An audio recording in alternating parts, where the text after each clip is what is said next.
Good afternoon, guys, and welcome to this week's From the Paddock and another star profile.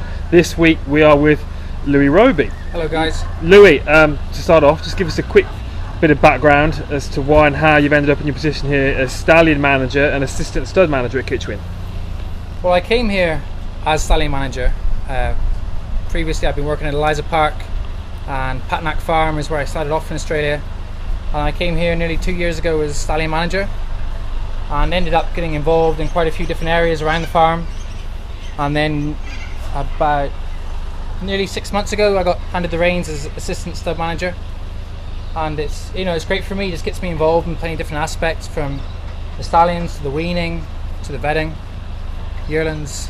Well, not too much with the yearlings, but everything else down the bottom farm. We all get our hands on deck around here.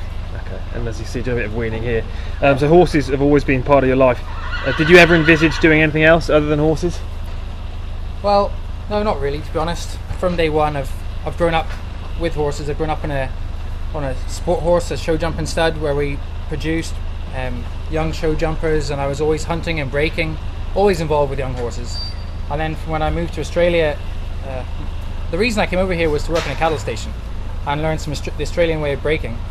And I ended up at Patnack Farm between jobs at the stations, and from then on I've just found that life in a thoroughbred stud, you can really make it what you want, and if you've got a bit of drive and a bit of ambition, it's a great way of life. Yeah, and you're obviously enjoying your time here at Kitchwin and doing a great job, but what are your long-term ambitions? What do you hope to do in the next 10-15 years?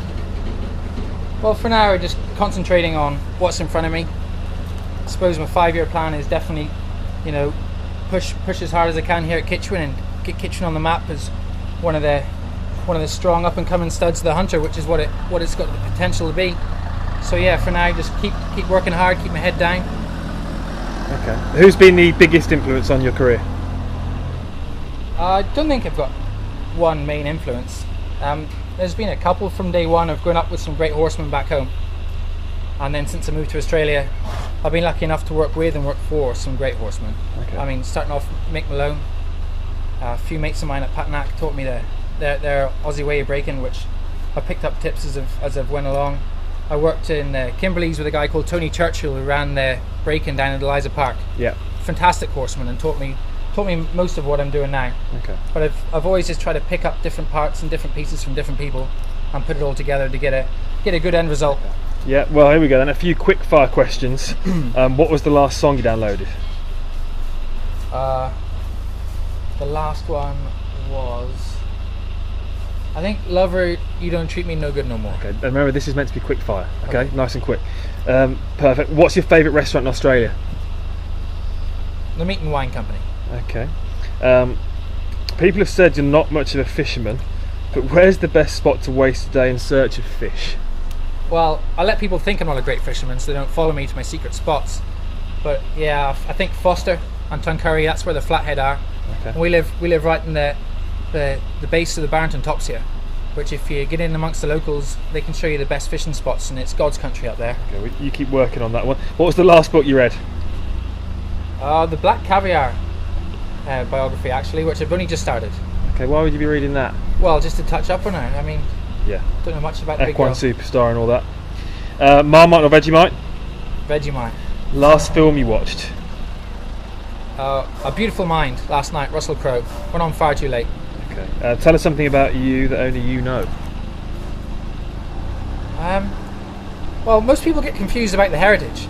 I think it's the dodgy accent, and my background really confuses people, where I'm English, but I grew up in Ireland and quarter South African. Yeah. So nobody can really get their head around that. I worked on the border of Wales for a while, so that's why the accent's such a mix, but I think not many people have actually got their mind around it yet. I thought you might have actually come up with a different answer to that, because a little birdie tells me you're harbouring a tattoo somewhere on your body. Is there any chance you can tell the viewers what it says and where it is? Hey, what happens in Thailand stays in Thailand, okay? Okay, and finally, what was the funniest day, what's the funniest experience you've had here at Kitchwin? Or most embarrassing moment? The funniest day at Kitchwin? Not been too many? It's been lots of fun days, but I think we're with our staff get-togethers and our Christmas parties and even our stallion parade. we always end up kicking off into the night, dancing away to stupid music, usually led by you, Tom, S Club 7 or something ridiculous. And that's where we have the most laughs anyway, that's for sure. Awesome, mate. Thank you very much, and best of luck with the weaning this season. Yeah, cheers guys, looking forward to getting stuck in.